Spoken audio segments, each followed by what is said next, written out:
할렐루야. 주님을 찬양합시다. 하나님께서 은혜와 생명과 복으로 풍성한 시간이 되게 하실 것을 믿습니다. 아멘. 오늘 은혜 받으실 하나님의 말씀입니다. 예레미야 18장 5절에서 10절 말씀입니다. 예레미야 18장 5절에서 10절까지 우리 함께 읽겠습니다. 5절부터 함께 읽겠습니다. 그때에 여호와의 말씀이 내게 임하니라. 이르시되 여호와의 말씀이니라. 이스라엘 족속아, 이 토기장이가 하는 것 같이 내가 능히 너에게 행하지 못하겠느냐. 이스라엘 족속아, 진흙이 토기장이의 손에 있음 같이 너희가 내 손에 있느니라. 어느 민족이나 국가를 뽑거나 부수거나 멸하려 할 때에 만일 나의 말한 그 민족이 그 악에서 돌이키며 내가 그에게 내리기로 생각하였던 재앙에 대하여 뜻을 돌이키겠고, 내가 어느 민족이나 국가를 건설하거나 심으려 할 때에 만일 그들이 나 보기에 악한 것을 행하여 내 목소리를 청종하지 아니하면 내가 그에게 유익하게 하리라고 한 복에 대하여 뜻을 돌이키리라. 아멘. 예레미야 18장 5절에서 10절까지의 말씀을 가지고 사람을 대하시는 하나님의 원리, 이러한 제목의 말씀을 증거해 드리겠습니다. 유다 나라의 왕 요시야 왕 때의 일입니다. 요시야 왕은 하나님을 잘 섬기는 왕이었습니다.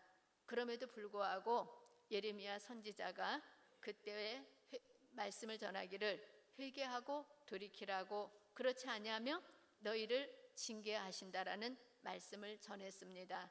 그렇게 한 이유는 이스라엘 백성들이 완전히 타락해 버렸기 때문입니다. 타락한 이스라엘 백성들에게 예레미야 선지자는 징계의 말씀을 선포하면서 불순종한 사람들은 포로로 잡혀갈 것이라고 했습니다. 계속해서 회개하라고 했는데도 회개하지 않으니까 BC 586년에 바벨론의 느부갓네살 왕이 이스라엘 남쪽 유다 나라를 완전히 멸망시켜버리고 말았습니다. 그래서 이스라엘 백성들이 다 포로로 잡혀가고 이스라엘 땅에 남아있는 사람들은 가난하고 힘없는 사람들만 남겨놓았습니다. 예레미야 선지자가 예루살렘의 멸망을 예언할 때에 예레미야 선지자 말고도 수많은 선지자들이 있었습니다. 그런데 그들은 하나같이 말하기를 여기 예루살렘은 평화의 도성이다. 하나님이 여기를 지키실 것이다. 그렇게 말을 했습니다. 그런데 이스라엘이 망하고 포로로 잡혀갔습니다. 그랬더니 또 어떤 선지자들은 이렇게 말했습니다. 바벨론에 포로로 잡혀간 포로들은 2년 안에 다시 예루살렘으로 돌아올 것이라고 거짓 예언을 하기도 했습니다. 예레미야 선지자가 전한 하나님의 말씀을 보면 책망의 말씀 또는 죄를 지적하는 말씀입니다. 하나님께서는 죄를 지은 사람에게 징계의 말씀을 선포하셨습니다. 그렇지만 믿음 좋은 사람들에게도 여전히 동일한 원리로 하나님은 똑같이 말씀을 증거해 주십니다. 그래서 오늘 말씀이 저와 우리 성도님들에게도 주시는 말씀입니다. 그러므로 하나님의 말씀을 받을 때 하나님 앞에서 겸손함과 순수함으로 받아야 합니다. 그래서 우리가 하나님 앞에서 이렇게 겸손함과 순수함으로 하나님의 말씀을 받으면 그 말씀이 우리 모두에게 복이 되고 하나님의 은혜로 충만한 삶이 될 줄로 믿습니다. 아멘. 그래서 오늘 우리에게 주시는 말씀, 사람을 대하시는 하나님의 원리에 관해서 말씀을 전해드리겠습니다. 사람을 대하시는 하나님의 원리는 세 가지입니다. 첫 번째는 하나님께서는 주권자이시라는 말씀입니다. 두 번째 원리는 하나님께서는 선악을 기준으로 결정하시는 분이십니다. 세 번째는 하나님께서는 사람들이 하나님을 인격적으로 대하기를 원하신다는 원리입니다. 그래서 오늘 이 세 가지 말씀을 가지고 전해드리겠습니다. 첫 번째는 주님께서는 주권자시라는 원리이십니다. 예레미야 18장 5절에서 6절 말씀이 여기에 해당됩니다. 우리 5절 6절 말씀 함께 읽겠습니다. 그때에 여호와의 말씀이 내게 임하니라. 이르시되 여호와의 말씀이니라. 이스라엘 족속아, 이 토기장이가 하는 것 같이 내가 능히 너희에게 행하지 못하겠느냐. 이스라엘 족속아, 진흙이 토기장이의 손에 있음 같이 너희가 내 손에 있느니라. 아멘. 예레미야 18장 1절에서 4절까지의 말씀은 하나님께서 예레미야 선지자에게 그릇 만드는 곳으로 가라고 말씀을 하셨습니다. 그래서 예레미야가 그릇 만드는 곳에 가봤더니 토기장이가 이렇게 농로 위에서 진흙을 돌리면서 그릇을 만들고 있었습니다.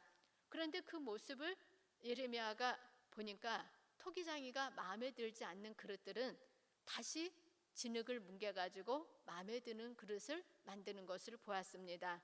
그리고 그것을 보고 예레미야가 돌아왔습니다. 그런데 하나님께서 예레미야 선지자에게 말씀을 해주셨습니다. 그 말씀은 오늘 주보에 있는 우리 요절 말씀입니다. 예레미야 18장 6절 말씀입니다. 여호와의 말씀이니라. 이스라엘 족속아, 이 토기장이가 하는 것 같이 내가 능히 너희에게 행하지 못하겠느냐. 이스라엘 족속아, 진흙이 토기장의 손에 있음 같이 너희가 내 손에 있느니라. 아멘. 하나님 말씀하신 겁니다. 너희가 내 손에 있어. 내 손에 있기 때문에 내가 원하는 대로 너희들을 내가 원하는 그릇으로 만들 수 있어라고 말씀을 하신 겁니다. 그래서 하나님께서는 이 말씀을 통해서 토기장이가 원하는 그릇을 만들듯이 우리를 하나님의 마음에 드는 그릇으로 만들 수 있는 권한이 하나님께 있다고 말씀을 하신 겁니다. 이스라엘 사람들이 하나님을 믿는 백성들이었습니다. 그런데 하나님을 떠나버렸습니다. 그래서 하나님이 징계를 하셨습니다. 징계하시면서도 하나님은 징계 중에 그들이 돌이키고 회개하기를 원하셨습니다. 그런데 그들은 그렇게 하지 않았습니다. 그래서 하나님이 이 말씀을 하시면서 너희들이 내게로 돌이키지 않으면 내가 너희들을 이렇게 부숴버릴 수도 있어라고 말씀을 하신 것입니다. 하나님께서는 우리의 주권자가 되십니다.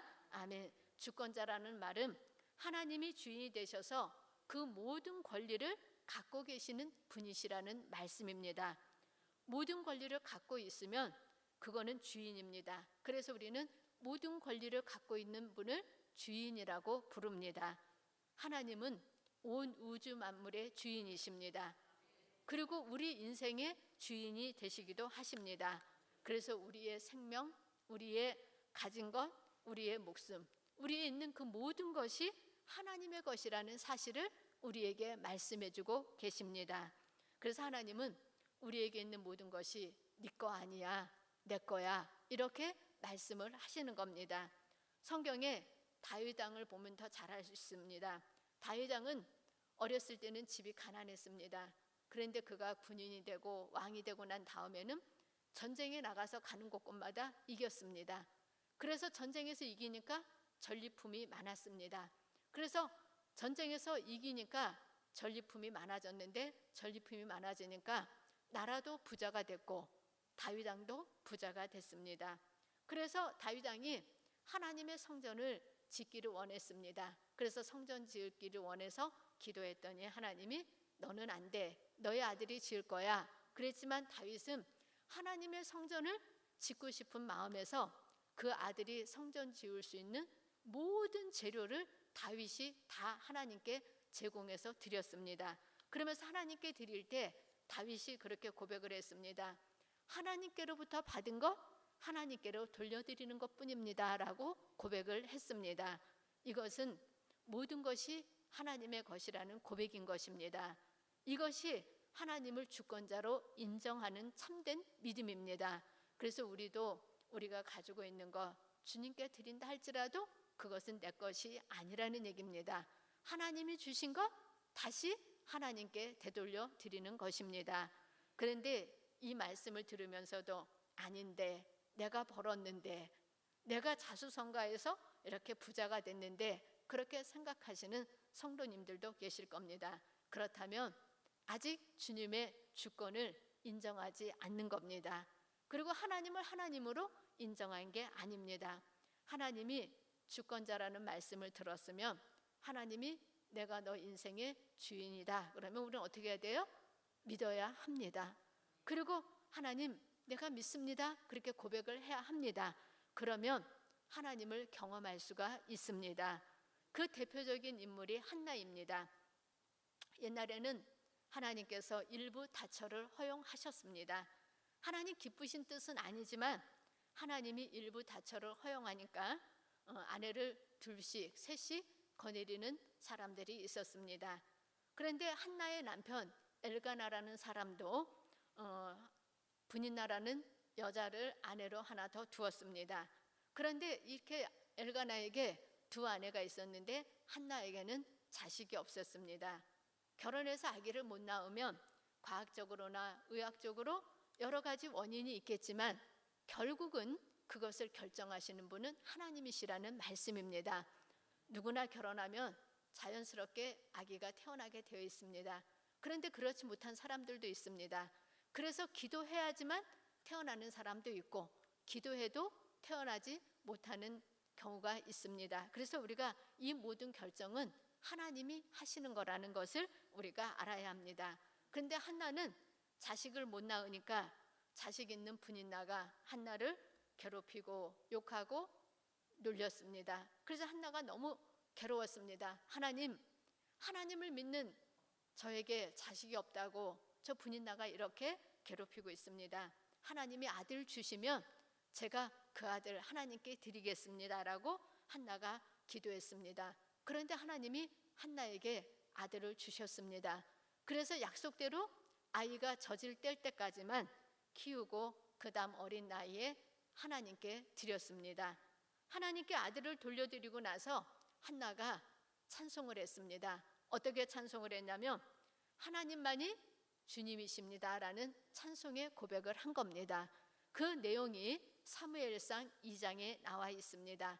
그 중에 사무엘상 2장 중에 대표적인 구절이 사무엘상 2장 6절과 7절입니다. 사무엘상 2장 6절과 7절 말씀인데 우리 6절 말씀부터 함께 읽겠습니다.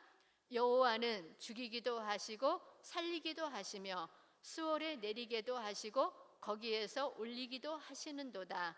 여호와는 가난하게도 하시고 부하게도 하시며 낮추기도 하시고 높이기도 하시는도다. 아멘. 한나가 이렇게 찬양을 했습니다. 하나밖에 없는 아들 하나님께 드리고 엘리 제사장한테 갖다 드리고 돌아와서 하나님께 찬송하기를 하나님은 이렇게 죽이기도 하시고 살리기도 하시는 그런 하나님입니다 라고 찬양을 했습니다. 하나님께서 아들 주셨으니까 감사합니다가 아니라 하나님이 주권자 되심을 한나는 찬양했다고 성경에 기록을 하고 있습니다. 그래서 누구든지 기도 응답을 받았으면 주권자 되신 하나님을 찬양하고 하나님께 영광을 돌려드리는 것이 올바른 믿음의 자세입니다.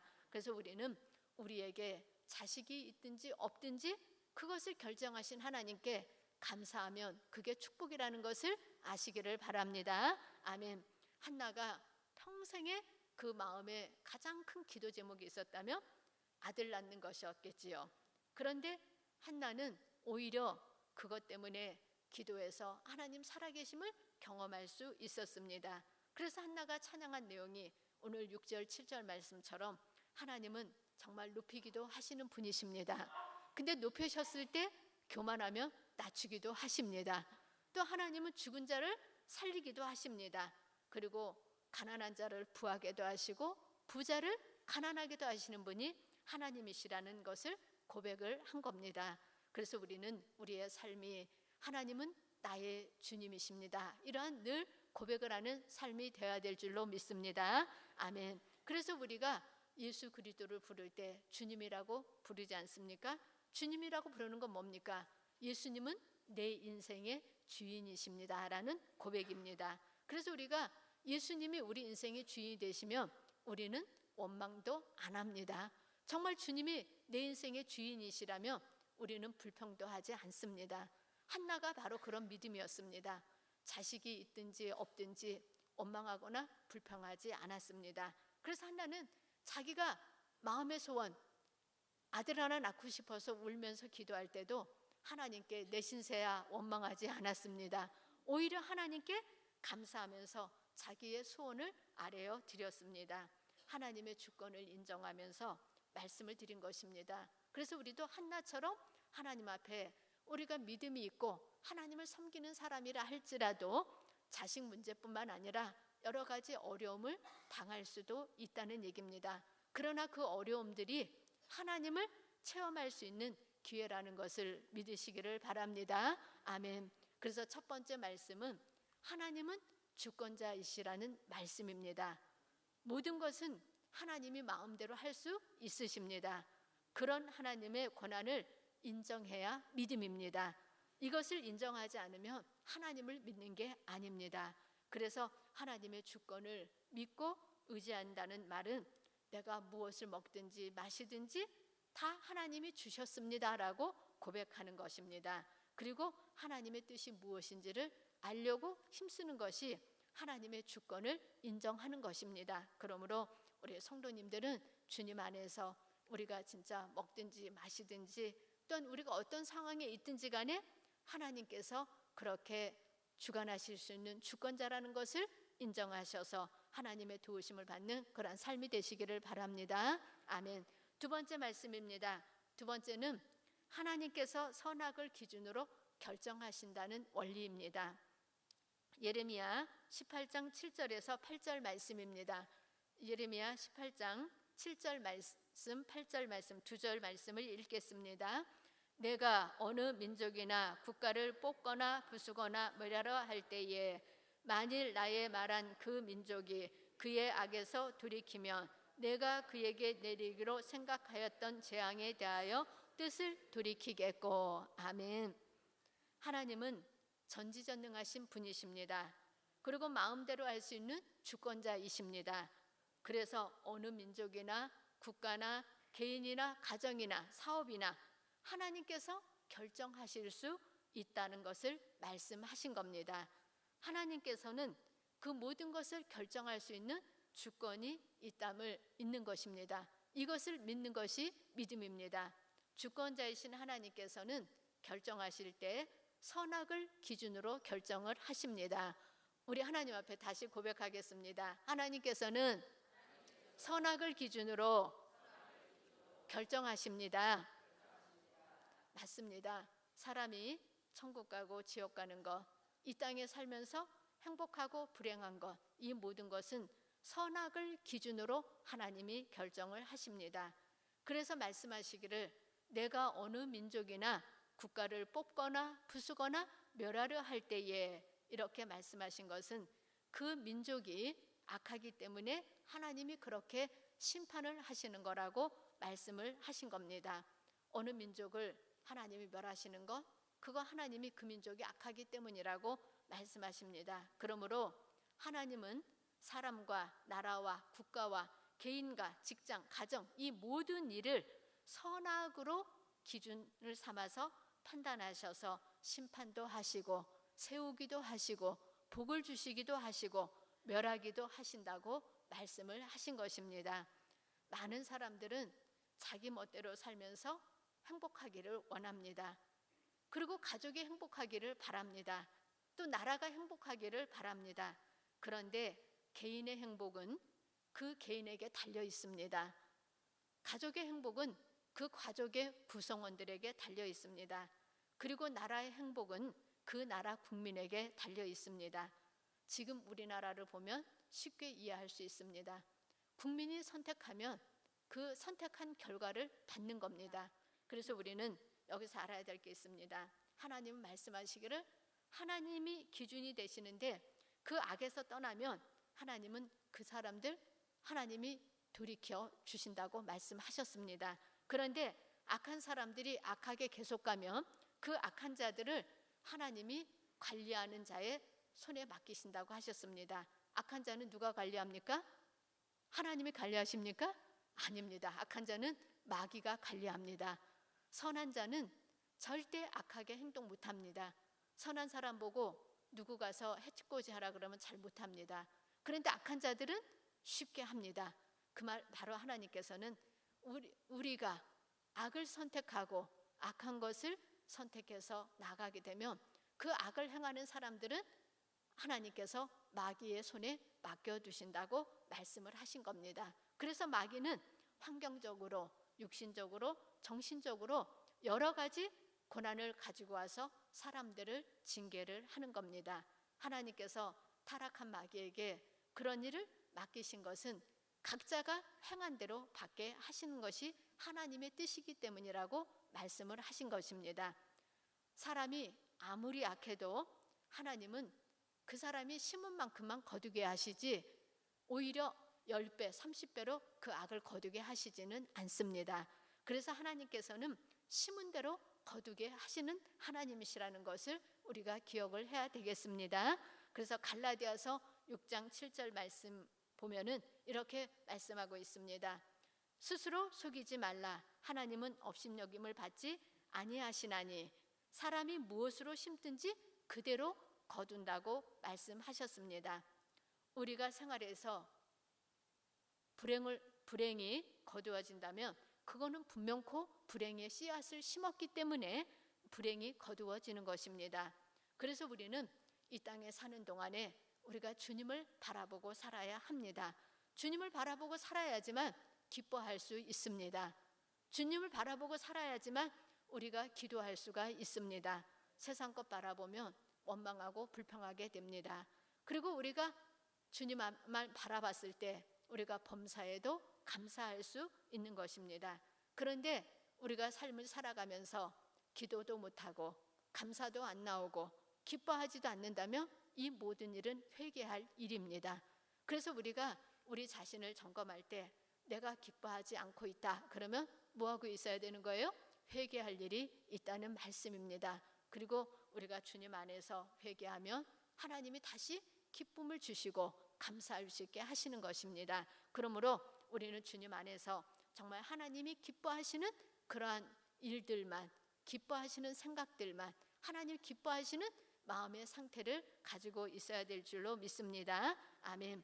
그래서 우리는 이런 일들을 통해서 하나님이 행하시는 그 일들을 알 수 있습니다. 성경에 보면 한나 얘기 또 말씀을 드려야 되겠습니다. 한나는 아들이 없었습니다.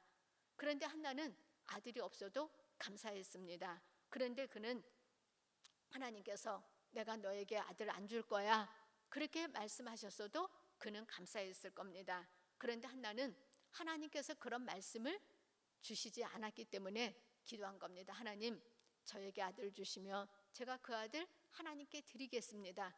나한테 원래 아들이 없었는데 주시면 역시 하나님이 주신 거니까 하나님께 그 아들 드리겠습니다라고 기도했습니다. 그랬더니 하나님이 아들을 주셔서 그 아들을 하나님께 드릴 수 있었습니다.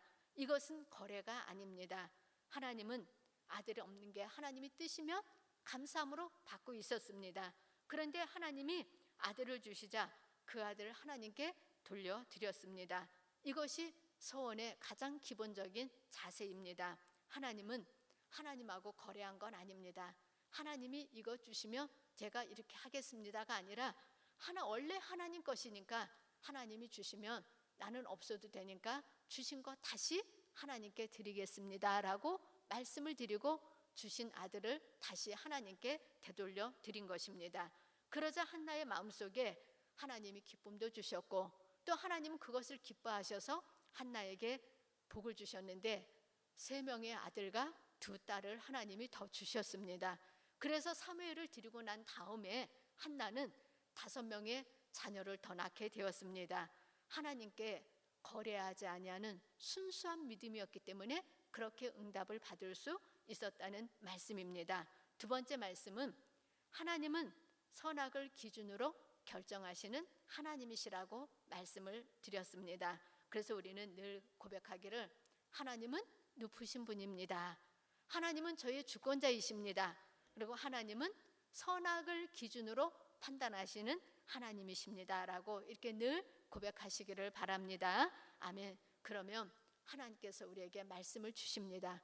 어떤 말씀을 주시든지 그 말씀을 믿음으로 받으십시오. 그러면 그것이 복이 되고 복이 될 줄로 믿습니다. 아멘. 회개의 말씀 주셨다면 회개하면 됩니다. 그럼 회개하면 뭐가 임하는 거예요? 복이 임하는 겁니다.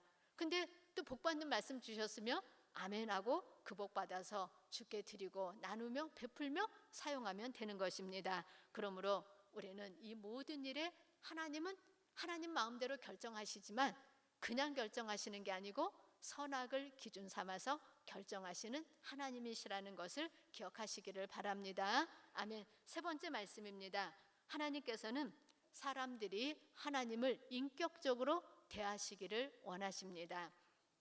예레미야 18장 9절에서 10절 말씀입니다. 9절 10절 말씀을 함께 읽겠습니다. 우리 9절부터 읽겠습니다. 내가 어느 민족이나 국가를 건설하거나 심으려 할 때에 만일 그들이 나보기에 악한 것을 행하여 내 목소리를 청종하지 아니하며 내가 그에게 유익하게 하리라고 한 복에 대하여 뜻을 돌이키리라. 아멘. 하나님께서는 어느 민족이나 국가를 건설하거나 심으시는 분이시라고 말씀하셨습니다. 이 말씀은 내가 심겠다, 복주겠다고 하신 말씀입니다. 그런데 하나님의 말씀에 순종하지 아니하면 복주겠다고 하신 그 뜻에서 하나님이 돌이키겠다고 말씀하셨습니다. 하나님이 복주겠다고 말씀하셨어도 그 복은 순종하는 사람이 받을 수 있다는 말씀입니다. 그래서 우리가 하나님이 아무리 많은 복을 주신다고 해도 순종하지 않으면 받지 못한다는 말씀입니다. 우리가 그래도 하나님 의지하면 하나님이 복을 주십니다. 그리고 복 받고 삽니다. 그런데 어떤 사람들은 복 받은 다음에 뭐라고 얘기하는 사람이 있어요? 아이고 이제는 그만 믿어야겠다. 그러고 안 믿는 사람들이 있습니다. 그러면 그 받은 복이 어떻게 될까요? 유지될까요? 절대 유지되지 않습니다. 날아가든가 새어나갑니다. 그래서 우리가 복 받은 다음에 그만 믿어야지 그렇게 말한다면은 그거는 충성이 아니라는 얘기입니다. 진짜 하나님을 아는 사람들은 하나님을 떠날 수가 없습니다. 얼마 전에 좀 됐습니다. 어떤 분을 전도해서 우리 교회에 나왔습니다. 그런데 자기가 바라는 목적 다 이루었습니다. 그랬더니 이 핑계 저 핑계 대더니 교회를 떠났습니다.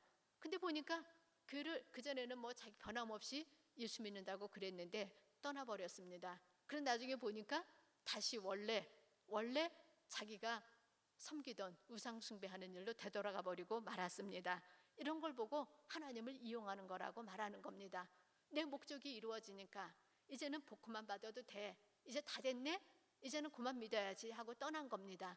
그러면 그 전에 그 사람이 순종하고 충성한다고 해도 그거는 진짜가 아니었다는 얘기입니다. 진짜는 변하지 않습니다.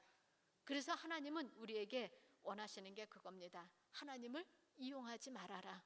너희가 복을 받아도 하나님 떠나지 말아라. 그렇게 말씀하고 계십니다. 그래서 하나님은 이스라엘 백성들이 복 받아도 하나님 떠날 거를 미리 아시고 말씀하신 겁니다. 내가 너희들에게 복 주겠다.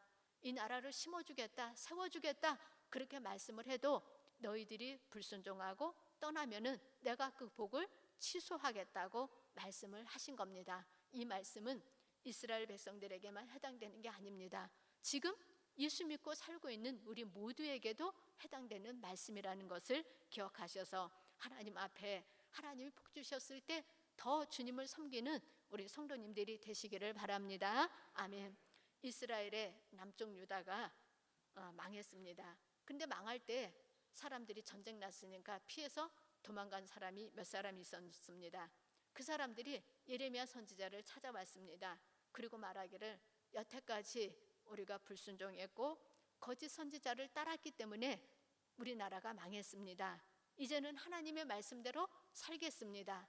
하나님의 말씀대로 살겠사오니 하나님 우리가 어떻게 해야 될지, 이 나라에 있어야 될지, 애굽으로 내려가서 피신 가야 될지 알려주시면 순종하겠습니다. 어떤 결과를 주시든지 간에 그 주시는 말씀이 우리에게 좋든지 나쁘든지 따르겠습니다라고 말을 했습니다. 그래서 예레미야 선지자가 말하기를 그러면 열흘 있다가 와라. 내가 기도하고 하나님께 응답을 받겠다고 그랬습니다. 그래서 예레미야 선지자가 하나님 앞에 기도했습니다. 그런데 하나님이 응답을 주셨는데 말씀하시기를 애굽으로 내려가지 말라. 여기서 그냥 살아. 내가 너희들에게 복 줄게. 그렇게 말씀을 하셨습니다. 그래서 열흘이 되고 난 다음에 그 사람들을 다시 불렀습니다. 부르고 예레미야가 말했습니다. 내가 이렇게 기도했는데 하나님이 응답을 주셨다. 어떻게 응답 주셨냐면 너희가 이 땅에 눌러 앉아서 산다면 내가 너희를 세우고 헐지 아니하며 너희를 심고 뽑지 아니하리니 이는 내가 너희에게 내린 재난에 대하여 뜻을 돌이킴이라. 이렇게 말씀하셨습니다. 예레미야 42장 10절 말씀입니다. 우리 다시 한번 뜻을 생각하면서 우리 천천히 10절 말씀을 읽겠습니다.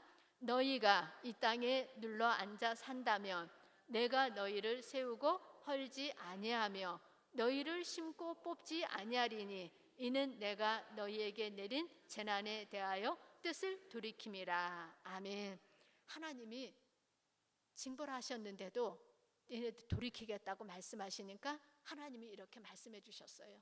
내가 지금 재난을 내렸지만 순종하겠다니까 그러면 내가 복 줄게. 여기 눌러서 살아.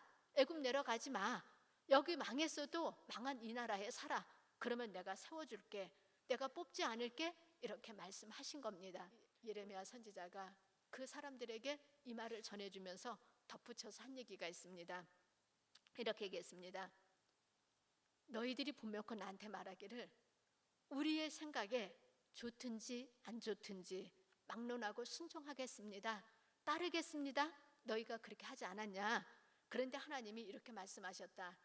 너희는 듣지 않고 애굽으로 내려갈 거다.